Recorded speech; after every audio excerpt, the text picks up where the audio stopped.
We have someone, she's a media professional who works as a producer, director, writer, and television anchor for both radio and television.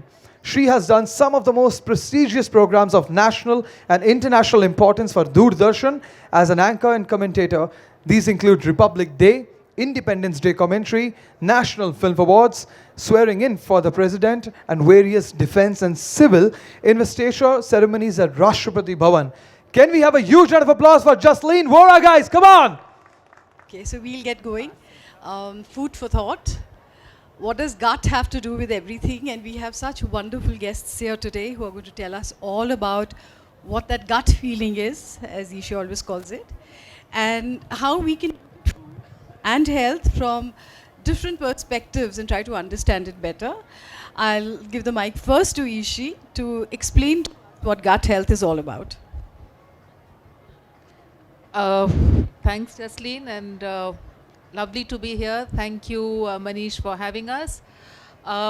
This is a subject which is really catching up, and for the right reasons, because if I just begin with what was said 2500 years ago by Hippocrates, the father of modern medicine, that all diseases begin in the gut. And taking the wisdom from there, today we can see with the backdrop of modern science and our clinical practice that if there is a control panel in our body which is really controlling everything that we are all about, mentally to physically, to being ill, to being healthy, to being happy, to being unhappy, all of that is connected with the gut. So it's just much more than the gut, and it's not about what's going on in the gut alone, because it affects you outside the gut. Very well put, Ishi. Monique, you call it the second brain, don't you? Yes, that's right. So we house in our digestive system something called the enteric nervous system, which is comprised of the same things as the brain. So it has neurons, glial cells, and it communicates with the brain constantly. It's kind of a bidirectional pathway. And I think we can all recognize that there is that connection.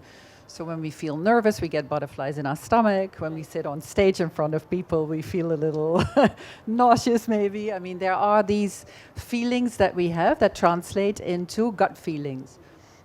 But what a lot of people don't realize is that that connection works the other way as well. So we also have things that can be happening in our digestive tract that affect how we think, how we feel. So therefore it is important to look at it as that two-way pathway that we have to manage on both ends. Yeah. In fact, in our tradition, Manisha, you're the best person to tell us about. We always talk about, people say, "Pehle pet puja, phir kaam dooja." So to keep the stomach, the gut satisfied and soothed is very important before you do anything else. Do you keep that in mind when you design modern cuisine? Yeah, of course. As a chef, I'll first say as a chef, when you start your day, you make sure your stomach is full before you start making the food. In fact, before the lunch service or dinner service opens, it's a tradition that the chefs will sit down and have their food before they start making for the guests, because it's That's important. very interesting. I didn't know that. It's important for them to have their stomachs full. Otherwise, their temper would be different, or they would be eating, and they may not be able to do justice to what they're creating. So that is very important. The pre-briefing time is when they eat the food. Maybe they're tasting what they're making for the guest as well, which is fine. But then they have to pehle puja. It does happen, yes. Pre-briefing, post-briefing. I mean, of course, they have a 5-hour shift, a 3-hour, whatever the lunch service or dinner service time is. But post that, of course, they will grab a bite. But before that, also, they will have. So what kind of food do you eat then? Whatever's on the menu? Normally, what one would do is that what you're serving to the guests, you will have special of the day. The chef wants you to push it. Then the service and the production team would sit together and taste it. Okay. So that they can articulate it better to the guest, or they can give their feedback to the chef as well. At the same time, they understand the product better, than what they need to push at that point of time. So what happens to most people when they are cooking at home, if there's too much food, we see it when there's a party in the house. You don't feel like eating because you're just nauseated by the sight of food. Does that happen to you? So when I'm saying when they have a meal, they don't have a full stomach. They would grab something so that it keeps them going for next 4-5 Okay. hours. It is, and definitely they should taste what they have created. It's Yeah. important for them. Yeah. We encourage them to taste the food when they make. So they all carry chef's spoon, if you've noticed it. So of course, if their stomach is full, they won't be able to taste everything. Yeah. So they grab a bite to sustain them for those 3-4 hours. Yeah. So they don't get into, their mind zone should be at a healthy space. Yeah. So they can focus really on Absolutely. their Yeah. jobs. You want to say something? Yes, just because you asked me how does the gut affect you, even to the extent we're talking about food. So what I choose to eat, my appetite and my palate and my cravings are controlled by the gut. And literally that happens. You can eat a certain way if you're eating right, and if you're eating wrong, you can eat in a very bad way. You can have cravings, you can have too much of food, so eating too much. So everything is really happening from here. That's the control, and we see it in practice also. You know, I'll take this point up later, but I want to bring Mankul into the conversation first. Food, and I mean, of course, people say when you eat oily food and things like that, you have acne and other skin conditions. But what you are doing is very interesting, looking at the gut and the effect on the skin, and indeed on the rest of the body for that matter. Yeah, I mean, we got introduced into it, and then as skin is a field which, for 50 years has largely been limited to giving creams and steroids Yeah. and things like that. But later on, the discovery has been that it's actually the gut, brain, and skin axis. If you really work on the gut, brain, and skin axis, you can get to the root of the issue. And even in the gut, brain, and skin axis, it all largely starts first from the gut. Because if we look at the evolution of the human being, what she talked about, the enteric nervous system came first. Right. This came later. So, and even when we see the nerve cells, there are 80% nerve cells which are going from here to here, and only 20% going from here to here. So this came first, and that's why we see, I mean, what she was just talking about, a lot of the instinct that we have is Yeah. driven by the gut. A Yeah. simple example is, you take little kids and they have sugar cravings, Yeah. and you deworm them and the cravings go down. Oh, that's interesting. So, and that really tells us that a lot of what we think is our inclinations or our preferences Yeah. are coming from what is sitting inside us. So, and if you really modify the microbiome of the gut, Right. which has an influence on the nervous system there, so your preferences change. And as somebody was talking just before, that the personality of the person changes, and that gradually reflects on the skin as well. So basically, if you're in that Zen zone, to reach there, you need to keep your stomach happy, and then you can kind of connect with the inner self. So So it's you a s- really spiritual journey. Yeah, I mean, you talk about the Zen zone. So Yeah. the 4 steps of being Zen is Shuddhi, Mukti, and then Bhukti. So Shuddhi or purification comes first. Right. So without that, there is no Zen. Huh. And purification, even when we talk about mind, before that, there has to be some purification here. In fact, Absolutely. Ishi calls them the 4 Gs, don't you? Yeah. I think the most basic and the most fundamental aspects of our health today are summarized in the 4 Gs, which is gut, girth, gluten, and glucose. And if you really look at where the gut and the girth are, it's really in this 12 centimeters right here, and it's controlling all of us and our health. And it's they say, tell me what you eat and I'll tell you who you are. And it really is so meaningful. You can actually, define people by what they are choosing to eat. And if my patients eat wrong or have digressed from the diet, the next thing is I just need to take a break from the diet. I cannot do this now. I need, and I'm hungry all the time. I said, listen, did you cheat? Well, I just had 2 parathas or something, and I said, see, I caught you, right? She said, yeah, that's the kind of interaction, and that's how accurate the science is, that you can actually become a detective. That's been my experience with you, because I've seen patients coming to you and just that little something and you catch it immediately. So you really are a detective in that sense. Ishi said something very interesting, Monique. She talked about, you are what you eat, really. And then we talk about the two brains. So do you think when the brain, this brain asks for something and you're trusting it, it can delude you at times? Yeah, for sure. So I think what has become pretty common knowledge is that most of us are walking around with a very compromised digestive system, Right. as well as what they call dysbiosis. So the gut microbiome, which consists of like 100 trillion bacteria, actually microorganisms, which includes bacteria. This microbiome, because of all the influences that we're dealing with in day-to-day life over the course of our entire life, our environment, etc., become a little bit imbalanced, and that can drive these strange cravings that are not necessarily good for us. So, for example, we talked about deworming, but there's also things like candida infections, for example, so the overgrowth of fungal organisms in the gut. And these organisms actually start signaling the brain that give me sugar because that's what they feed on. Okay. So we can be mistakenly told to be needing certain foods that we actually don't need, but it's because of the imbalances in our gut that we are getting those signals. Okay, Does that that's make very sense? interesting. Ishi, you said if you go off diet. Now, what happens with most people who are either trying to lose weight or healthy or whatever?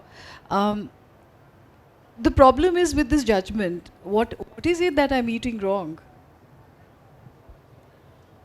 Well, we have a very simple way of looking at, we've rather done it all these last 50 years, that if you're talking about obesity, that, fat means cutting down on fat, and therefore fat is equal to fat, and therefore calorie counting and all of that has become the way to deal with the obesity.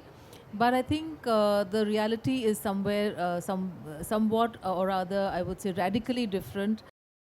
It's fat which will actually help us during a weight loss program. We have eaten too much of sugar and too much of carbohydrate. Hence, and certain kinds of changes that have happened in our food thanks to the agricultural practices. All of these things have led to, like the word Monique just used, dysbiosis, and that has shifted the way we are controlling our food. Appetite management, appetite control has gone and led to dysbiosis, deficiencies, disorders and diseases. So that's the flow of things. So certainly it's not just fat, it's not fat at all. It may be some wrong fats which are contributing, but typically speaking, too much of sugar and the wrong kind of carbs and certain proteins and certain carbs. And to be very specific, since we talked about the 4Gs, I'll talk about the gut, girth, gluten and glucose. And gluten is a protein in carbs, in wheat, which is predominantly the food for most of the world. And that has changed in our scenario and also caused havoc. So, So the problem with gluten is obviously, it's being discovered recently in India. We've heard about it in the West a lot earlier than we have here. Psychologically, culturally, people find it very difficult to accept.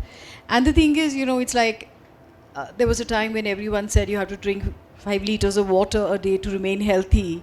And that has been now disproved.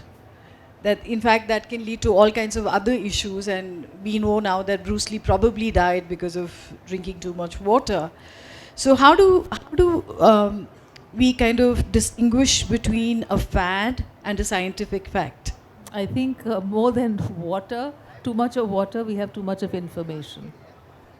We have what we call an infodemic, and that has been, I think, very unfortunate. It's a learning. Nobody predicted it, but the more we are so-called getting aware and educated about food, the more blunders we are making, because it's just not possible for anyone to understand a full science just by a few random facts.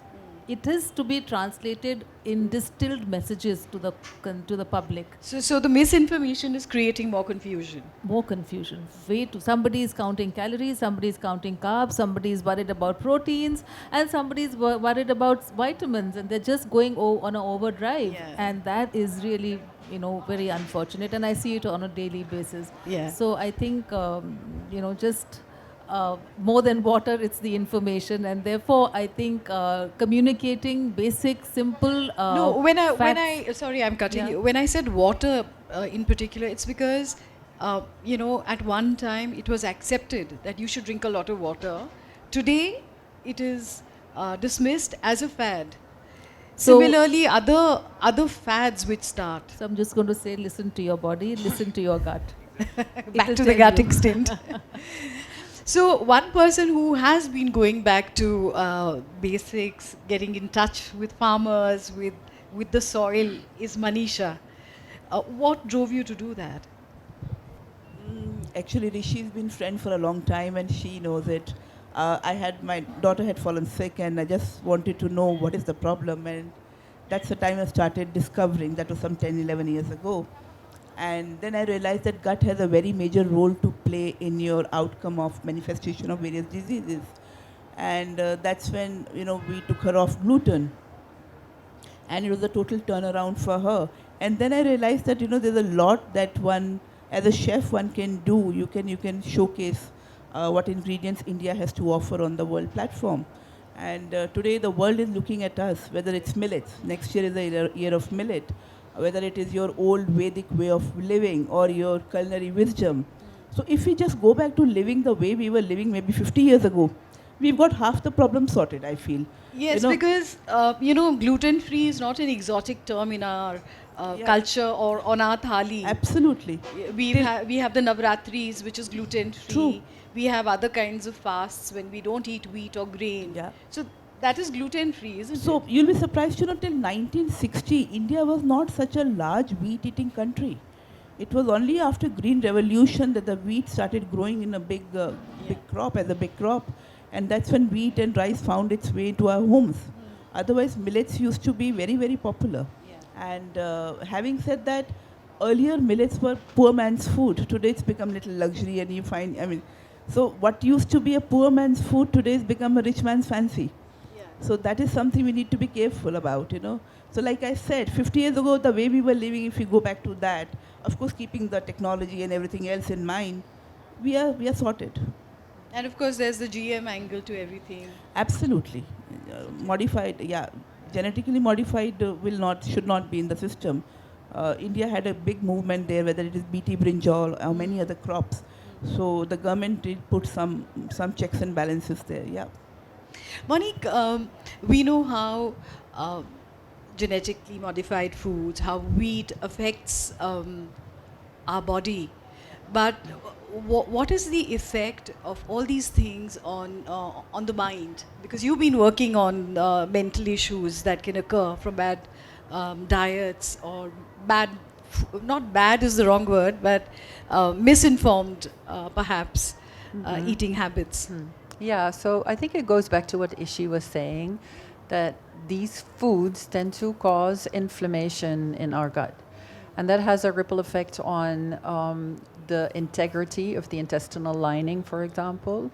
That sort of puts the immune system on high alert. So because the majority of our immune system is in our gut, about 80%.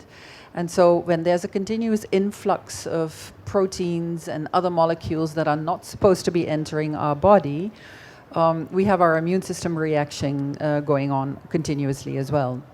So that's all the cause of, the autoimmune situations that a lot of people are dealing with. And also that immune inflammatory cascade that happens in the gut can travel up to the brain and cause brain inflammation. And so that's how we're dealing with things like depression and anxiety. We're dealing with neurodegeneration, so Alzheimer's, Parkinson's, dementia.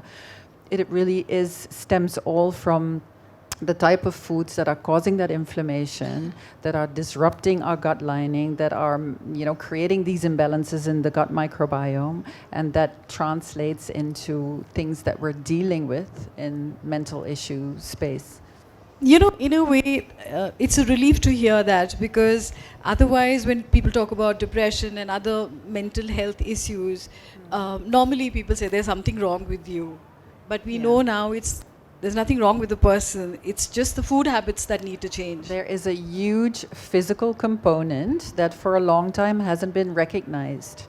And I think, we're seeing this paradigm shift where we're now realizing that it's not always about, emotional or psychological conditions. It could very well have something to do with what's going on in the body. Makes sense. You've hit a very important point, because I need everybody who's listening to know this, that we are living in a state of guilt all the time. All the time. I'm not well because I did something wrong. I didn't exercise. I didn't have my vitamins. I was careless. I'm eating too much. I'm not sleeping enough, etc., etc., etc. Our lifestyles have changed. Technology is taking over. We have some reason. Women who are not conceiving go back to saying the most odd things. We didn't do this right, and I just feel so sorry for everybody today, and it's really not your fault. Yeah. That's And one message I want, because the food has changed. The so-called healthy food is just not available to you, and you don't know it. Yeah. So if you don't know it, you don't know what it's doing to you. And also, the guilt is not just in not doing certain things you're supposed to do. People around you, the peer pressure.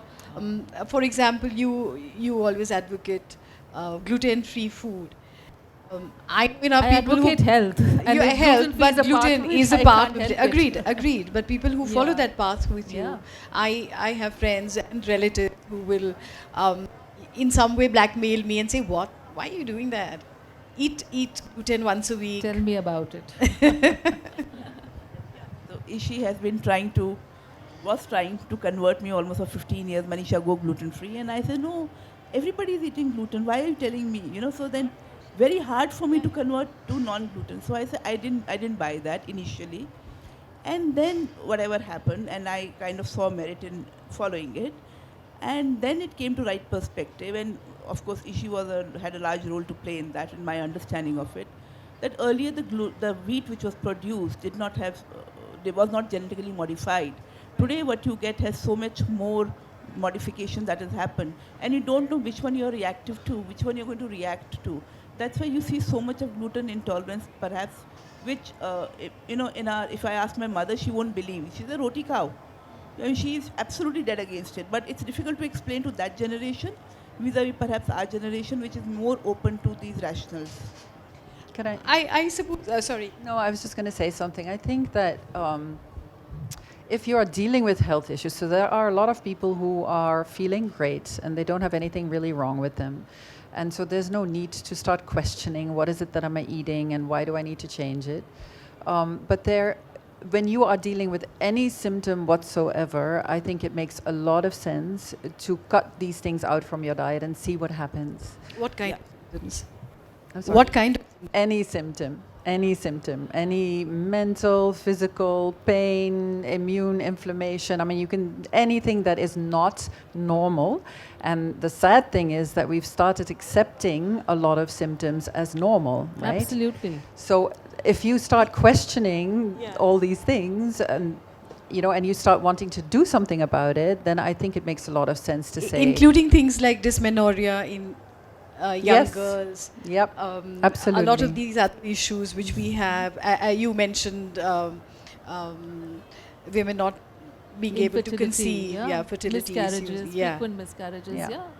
So just to follow up on what you said about feeling normal, I have so many people who come to me for other reasons like weight loss, not connecting it to the gut. And why are they coming for weight loss suddenly? Because they saw a lump in the breast, and it was operated. It was, it was a radical surgery. And when I looked at her, she said, I just need to lose weight. And she was not wanting to look at a food intolerance underlying anything which had happened to her. So when I looked at her reports, there wasn't much, but yes, there were some manifestations, but she lived a fully professionally productive life, and she had nothing, no symptom, zero. Till this lump was found. Except weight. Except weight, which was is not a symptom. which was not bothering her, which was not morbid. I mean, it wasn't really, too much. Yeah. It was just a little overweight. So she was energetic. She had no symptoms. And then, of course, when we go back into really depths of, like what you said, you get used to. So yes, I had constipation. I have a thyroid, and so those things do come up. But then there's not reason enough to go into a wheat story or go into a root cause story. And today she is looking different, and she's accepted it. And her sister, who's a full-blown diabetic, is now wondering whether she should do it or not do it, because otherwise they're living with diabetes, they're living with certain things as a part of the narrative. Ye hota hai. So, what is the connection with wheat? But they don't understand that the primary culprit of inflammation in our bodies is, the primary culprit is wheat, among other things. There are many more factors, many more factors. But the fact when we say primary is because when we get a disease reversal, when we correct a thyroid, we are only focusing on certain aspects of food and nutrition, and we get that. Yeah. We haven't done any other change. So it's, besides modest exercise or, so we get resolution on just handling. And you've seen magical results in children who had growth disorders. Oh, yeah. I mean, I was just going to tell you that this is not only about disease, this is not only about adults. What is scary is the fact that there are public health experts who have projected that kids in this generation are going to have shorter lifespans than their parents. It's never happened in the evolutionary history. And yet we So- talk about the fact that with modern medicine, modern technology, Average lifespan human, has always gone up. yeah. And now they're talking about the human being able to live up to 130 years and things. Yeah. And So it's and like a and yet, paradox. yeah, It's it's a like a complete- paradox. Monique, what do you have to say to that? The fact that young children are also getting affected, we see symptoms, and I'm sure since you talk about mental health to such a large extent, do you see it in children as well? Yes, in your yeah, field of of work? course. I don't specifically work with a lot of children. My clientele is more adults. But you can see it around you. You can see it within your circles. You can see it within the friends and family circles that you have. Just in general, I think what is important to realize is that it is very difficult these days to be perfectly healthy. Yeah. There are so many things in our environment that are interfering with our ability to be our best. And I'm a big advocate for doing what it takes to try to optimize your health, because we need to. There was a time where we didn't, but these days it's become important to take charge and to do what we can. Absolutely, we have to take charge. And I suppose when we talk, if you're on the spiritual path or you try to meditate and things, you talk about mindfulness. So I think mindfulness perhaps in what you eat is very, very important, isn't it? Yes, mindfulness, it's all about mindfulness. What goes into your mouth is your choice, and you have to put your mind to it. And it's the other way around also, that what you eat will affect your mind. So it's a two-way relationship. And I think in a forum like this, it's like they said, food for thought.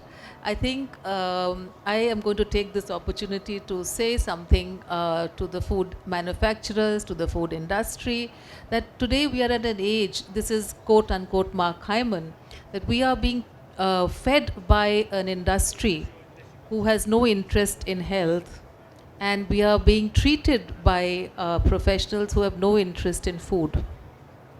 You know, so yes, so I think we need to have this shift in thinking and the sense of responsibility about what we are serving to our people and our population.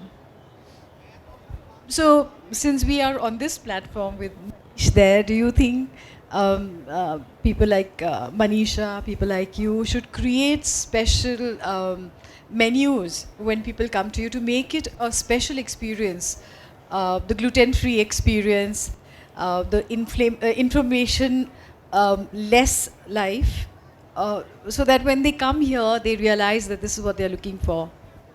I think that would make a nice marketing gimmick as well. No, but we already have started this. We started almost 10 years ago at ITC hotels. We have a menu which is called Swasthya menu, which is good for you, good for body, good for soul. So we serve this menu at our spa hotels. We also have a good night menu where a separate menu, which induces good sleep, which you sleep well when you have that. It's in all across all ITC hotels.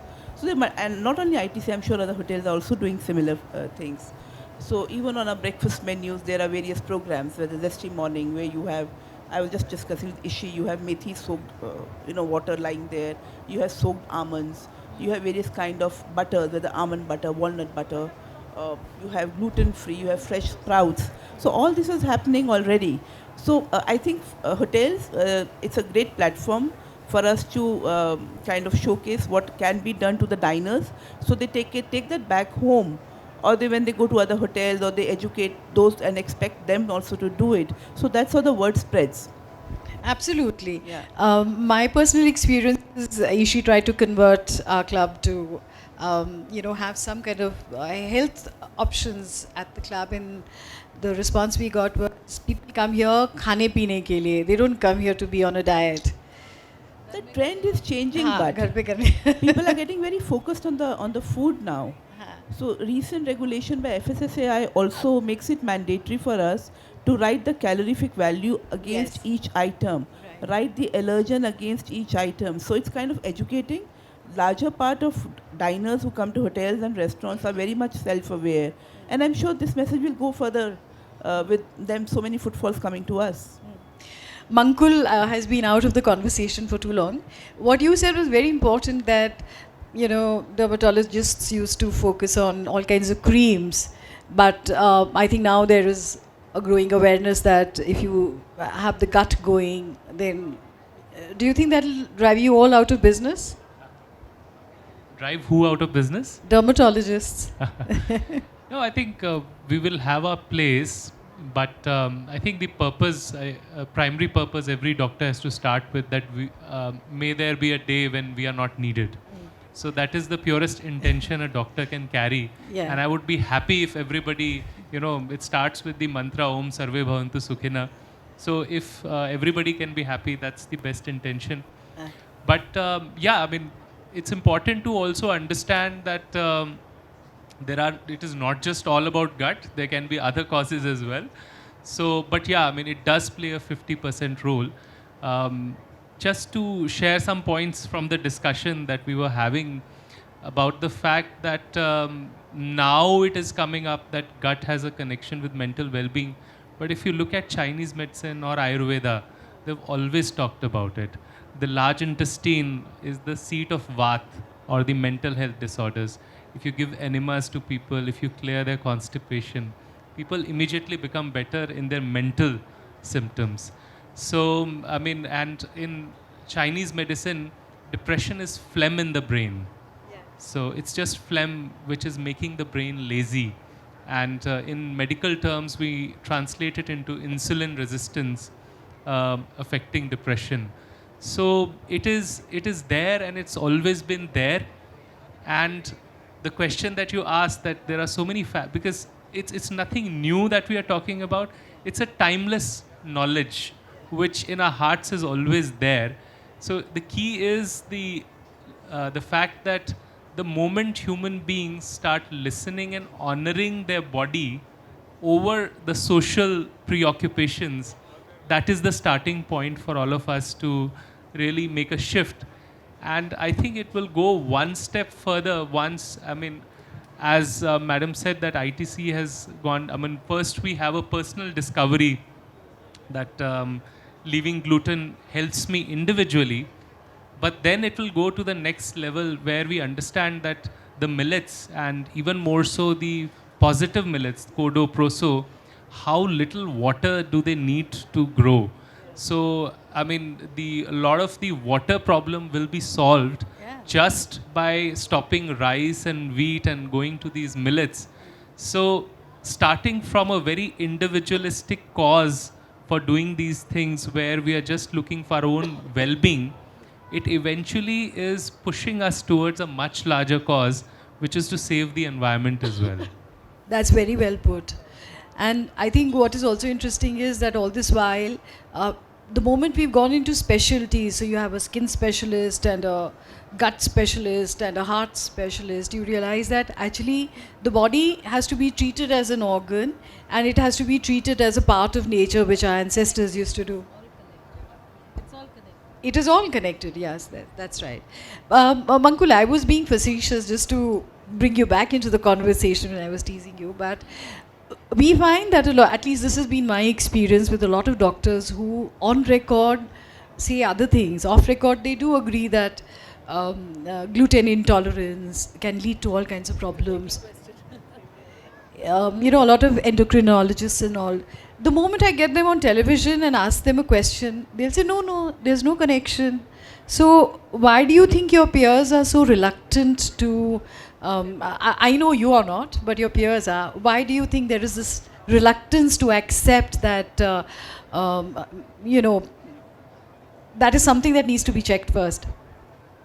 I think it first starts with the individual doctor, what kind of a lifestyle they are leading. If they, if they are themselves following that routine, then I would say more often than not, they would find ways to back it. That is the nature of a human being. Eventually, the intellect is a tool to justify what you're doing in your own life. So, I mean, if we open up PubMed, which is the medical literature, it's largely, full of evidence in favor of what we are saying. If you can just, I had a discussion with a researcher and he said that you just tell me what you want to prove, I'll prove it. Just open PubMed and, there will be articles in favor and against. So whatever you want to prove, you can prove it. So I think it's first for the individual doctor. Are they following that conscious lifestyle? I would be surprised if they're following a conscious lifestyle and they would not come out in open and support it in some way. And of course, what you said is right, that there is a peer pressure. There is this doctors who talk about this, they do tend to get alienized and they turn into outsiders. But the fact is that is also changing. And now that we have a huge integrative medicine society, and we and Ishi madam, we were just talking about how Indian Association of Functional Medicine is coming up. So all doctors who are driven by a genuine passion to help patients, irrespective of what it takes them more time, it takes them earn less money or whatever, they're just willing to go out and speak the truth. They're rising up, and as they get together, they won't feel alienated. And that is actually true in life in general. Whoever has to speak the truth will, for a certain period of time, has to go through that tough phase. And I do feel that the senior doctors do find themselves in the comfort zone. I mean, it's easier to talk about what's been talked about, but things are changing, for sure. Well, I hope they are. Ishi, I want to ask you, when a person goes to a doctor, the first thing they do is they check your blood pressure and they check certain parameters of the body. In the same way, do you think it should be important to check for gluten intolerance as a routine? If somebody doesn't have issues, that's a different matter. Well, that's a very, very good question, and we call it a case for mass screening. Should everybody be checked? Well, just to take an example, in Italy, every child under the age of 5 is checked for celiac disease. Yeah, and that's a form of gluten, one of the forms of gluten intolerance, which is far less common than the kind we are seeing without gluten, without celiac disease. It's called non-celiac wheat sensitivity. Yes and no. At this current position, wherever in terms of lab work and costs, I think if you can afford it, the answer is yes. It's expensive to get screened. It is for mass screening. So far, we don't have very cheap tests. Yes, for celiac disease, we have very reasonably priced and single prick. What finger what prick. about a thumbnail kind of test? If you say you feel you have certain symptoms, and you try to go off wheat for a week or so, and if you feel the symptoms are improving, I would actually agree with that, because even the markers for non-celiac wheat sensitivity are not 100% reliable. So therefore there is this. So I always tell my patients, I'm doing this test for you because I know that you have the problem. But to document it to you, I'm getting this food intolerance test done. And it helps. It certainly helps to see something, like a report out there rather than just a feeling. But to your point, I personally feel there is nothing more powerful than your own body's experience. That you remove one thing from your diet for say 8, 10 days, 2 weeks, and you reintroduce it, and then you see how you feel. If you felt better and you felt different after reintroducing it, there's nothing more powerful than that. And that's pretty there's much is the nothing case. harmful. It's not like you're self-medicating or something. No, then I think it needs to be then done under supervision of some person who understands this area. But the first thing is people To are watching this or yes, listening the to first you. suspicion should come from there. And there are people, actually, you brought up Navratras, and I know a very senior dermatologist in Gurgaon, and she actually has a glowing skin, and she has everything which is like 10 on 10. So, but she wanted to lose those extra 2-3 kilos which were not going. And she said, Navratras, I did so beautifully. Everything was like feeling lighter, and I lost 2 kgs. And then came the Ashtami and then the Puris, and she's saying I felt like a completely different person in that one day. And then I realized something is wrong, and she went that way. So it's a good idea to kind of, when you are meant to fast and all during Navratri or any such thing, to observe yourself. So it becomes a nice thumb rule. I would agree with that. But if you don't have any serious problem, it's okay. I've been asked to now wind up this conversation, but I would like to give each one of you one last thought. So we'll start with you, Mankul. Yeah, I think, just to complete the conversation, that generally we see two kinds of individuals. As a practicing doctor, one is who are already very motivated and they really understand things quickly and they want to work on themselves. There it is easy to take them through the experiential evidence journey, make them go through a diet, and then they see it for themselves. The other kind of individuals who are not so willing, but yet there is a part of us which is always willing as well. There, the key component to offer to them is clarity. The more clear they are that this is an issue, the more likely they are to follow it.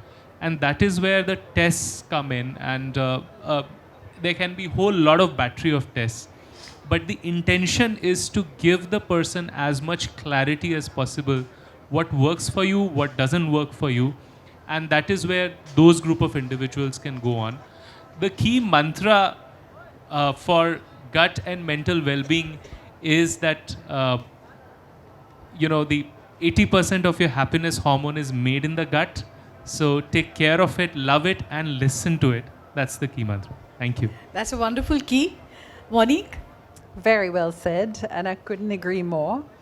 Okay, my thoughts on the topic. I guess what is also important for people to realize is that everybody is extremely unique.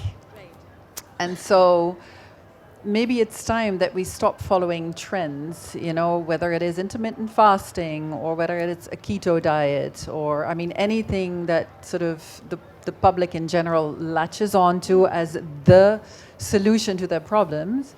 Maybe it's time to sort of say that, you know, what can I do to figure out what works for me, my unique body? And that is dependent on a whole lot of different factors, right? It's not just a question of, you know, what we are feeling and our symptoms, but it's also our health history, it's our genetics.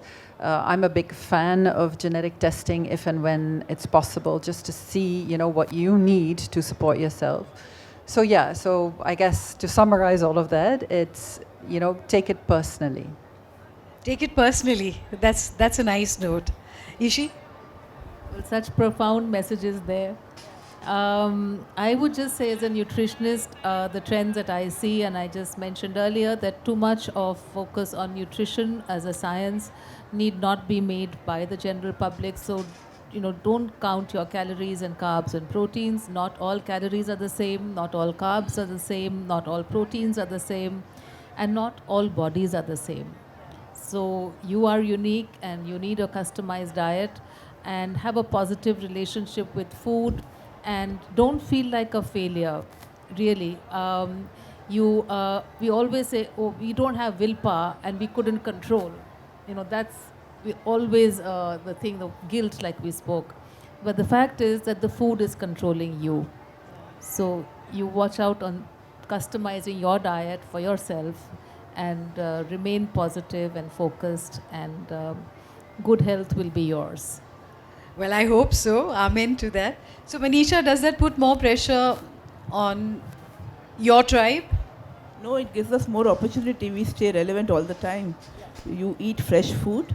That's the only, I think that's the best way No, forward. the idea being that you probably need to design more things to expose people to a whole variety. Of course, I mean, there is so much of, like I earlier said, so much of culinary wisdom, so much of culinary heritage that India also has, and I'm sure it's there in other countries as well. That needs to be brought forward, that's all. And I think chefs across the world are working on that. They're rediscovering their heritage cuisines. And my message would be that you eat fresh food, and if you have to eat packet food, read the label, that's all. Read the label well, and you should know what's gone into it and try to remove what is whatever is the culprit. I suppose if you eat not when you're hungry and angry, but eat, prepare in advance, be ready for that moment, it's easier to plan and decide. You can make a informed choice then, isn't it? Yeah. So, well, we hope that all of you enjoyed this session on what it is to have a gut feeling, and how the gut is so important for your well-being, both physical, mental, and emotional. Hope you enjoyed it, and thank you all for being here this evening.